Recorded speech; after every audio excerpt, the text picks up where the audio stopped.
We don't want them to follow me.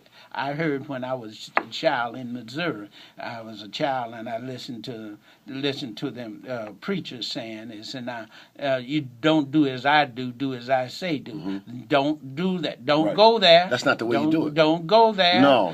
I said don't go there. You said do as I do as Christ has taught me. Tell them who you are, Doc. Tell them who you are. Some people may have just tuned in. Tell them who you are and what you do. I'm Dr. Maceo Tilman. I was the chaplain at the Maryland Penitentiary. In fact, I was the first black correctional chaplain in the state of Maryland. And since I was the first black chaplain, then I still carry on after retirement. I'm still carrying on, trying to reach out to a person that are lost. Praise the Lord. And trying to bring them into try to bring them into Christ. How old are you, Doc? I'm a young man, just 74 years Praise old. The Lord. Praise the Lord. Praise the Lord. And the reason why I asked you that, because, God didn't call Moses to bring the children out of Israel until he was 80. Right. You with me? And so I'm looking forward to that. I'm looking forward to that great day, being 80. I got a few more years yet. I'll be 66 in October.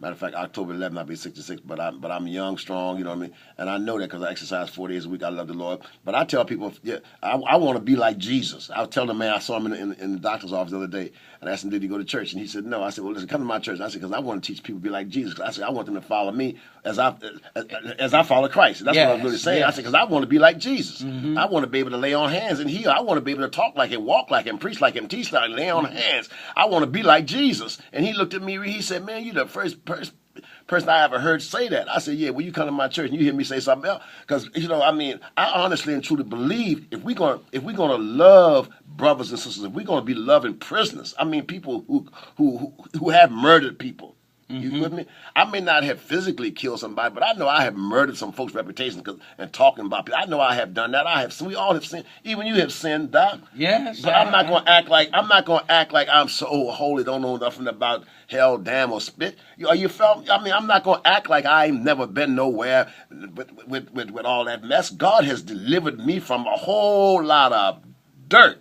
Are you hearing me, Doc? I heard you. Yes, I heard you. Yes, sir. You know why I heard you? Because in my soul, I know that I have sinned and come short of the glory of God. Praise the Lord. And the only reason why I'm saved today is because Jesus came into my life. Yes, sir. And since Jesus came into my life, I am a new creature. Yes, sir.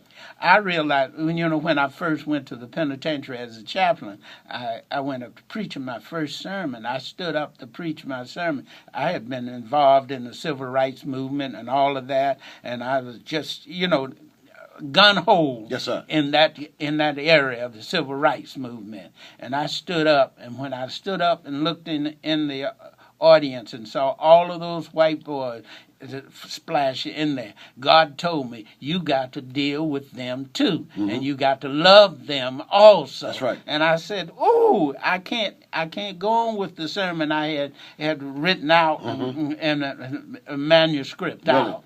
I had to sit down. I said, now what I want it had three denominations in there at the same time, 3 choirs, 3 denominations. I said, I want all 3 of you to come together and sing a number together. And after you sing that number, then I'll get up and preach my sermon." You brought them together. I brought them together. And there was a Baptist, a Methodist, and a Holiness choir, youth choir, in there at the same time.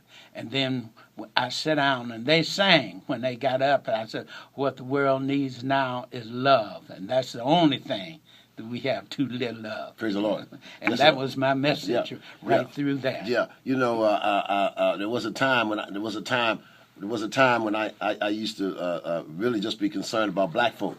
But what I did was God showed me that there were white folk, Italian folk, Jewish folk, Mexican folk, Korean folk, Hispanic folk. that Jesus didn't just come for black people. He didn't just come for white folk. He came for everybody.